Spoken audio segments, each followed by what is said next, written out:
नमस्कार मंडळी, आज बनवूया भेंडीचं आळण। हे भेंडे जे मी आहे हे कट करून घेतलेली आहे मोठ्या आकारामध्ये। 10-12 पाकळ्या लसणाच्या, मिरची, 2 टोमॅटो घेतले मोठे, कोथिंबीर आणि तांदळाचं पीठ। लसणाला आपण थोडं वाटून घेऊ, त्यात थोडं जिरं, थोडं जाडसर वाटून घ्यायचं। मग सुरू करूया। आधी तेल टाकून घेतलं, वाटलेलं लसूण घालून घेऊ। लसूण छान झालेलं आहे, आता मिरची घालू।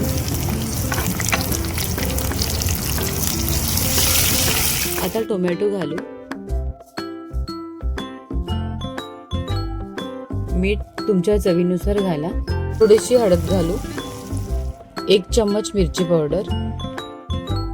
भेंडी धुवून घेतली, आता घालून घेऊ। भेंडी होईपर्यंत तांदळाचं पीठ भिजवून घेऊ। 2 ग्लास पाणी घालून घेऊ।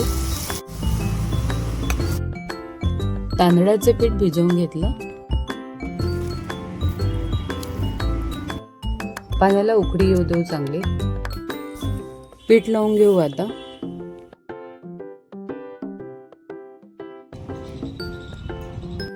आळणाला उकळी आलेली आहे, आपलं आळण तयार झालेलं आहे।